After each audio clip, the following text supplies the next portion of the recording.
अनेक वर्षांपासून समाजामध्ये चर्चा आहे ती महाविद्यालयात मुलं येत नाहीत याची, आणि तरी डिग्री घेत आहेत, बाहेर पडत आहेत आणि त्यांना त्या डिग्रीच्या आधाराने नोकऱ्या मिळत नाही. आणि म्हणून विद्यार्थी परिषदेनं असा विचार केला की विद्यार्थ्यांची महाविद्यालयातली अनुपस्थिती का आहे याचं आपण सर्वेक्षण केलं पाहिजे, सर्वे केलं पाहिजे. आणि म्हणून मराठवाड्याचे 8 जिल्हे आणि खानदेशचे 3 जिल्हे अशा 11 जिल्ह्यांमध्ये गेल्या वर्षभर विद्यार्थी परिषदेनं शास्त्रोक्त पद्धतीनं सर्वेक्षण केलेलं आहे.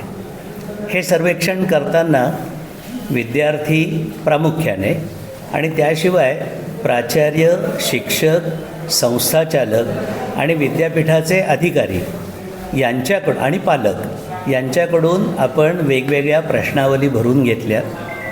3462 प्रश्नावली भरून घेण्यात आल्यात. विद्यार्थी परिषदेच्या कार्यकर्त्यांनी 11 जिल्ह्यातून त्या भरून आणल्यात.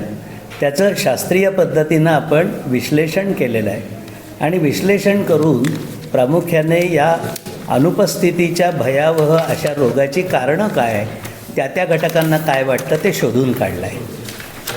तो सगळा अहवाल आपण तयार केला. त्यातून प्रामुख्याने लक्षात येतं ते असं की अभ्यासक्रम जे आहेत त्याचं युटिलिटी व्हॅल्यू, उपयोजन मूल्य कमी झालेलं आहे. मुलांना ते महत्त्वाचं वाटत नाही. वर्गातली शिकवण्याची जी पद्धती, अध्यापन अध्ययन प्रक्रिया ही नीरस आहे, उपयोगी वाटत नाही, सहभागी करून घेतलं जात नाही विद्यार्थ्यांना. काही आर्थिक कारणं देखील आहेत विद्यार्थ्यांची, गरीब जी ग्रामीण भागातून येणारी मुलं आहेत त्यांची. काही सुविधा महाविद्यालयांमधून व्यवस्थित नाही. आणि सगळ्यात महत्त्वाचं म्हणजे महाविद्यालयं, विद्यापीठं आणि शासन यांना विद्यार्थी वर्गामध्ये यावेत याबद्दल निरुत्साह आहे, काहीही वाटत नाही. आणि त्यामुळे ही भयावह स्थिती तयार झाली आहे. हे वास्तव आहे, ते यात सुधारणा झाली पाहिजे. आणि म्हणून विद्यार्थी परिषदेनं या अहवालामधून विद्यार्थ्यांकरता, प्राचार्यांकरता, महाविद्यालयाकरता, विद्यापीठासाठी, शासनासाठी काही शिफारसी केलेल्या आहेत. आणि या शिफारसींमध्ये काही आमूलाग्र बदल एका रात्रीत नाही होणार, परंतु सातत्यपूर्ण पाठपुराव्यातून घडवून आणण्याचा विद्यार्थी परिषदेचा मानस आहे. त्याकरता जे काही सकारात्मक दबाव तयार करावा लागेल तोही केला जाईल.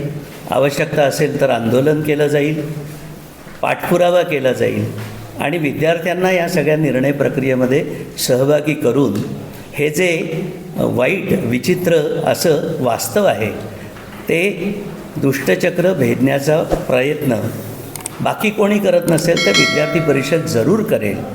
ही सुरुवात देवगिरी प्रांतापासून झालेली आहे. ही राज्यस्तरावर आणि राष्ट्रीय स्तरावर नेण्याचा विद्यार्थी परिषदेचा संघटना म्हणून मानस आहे. काय बदल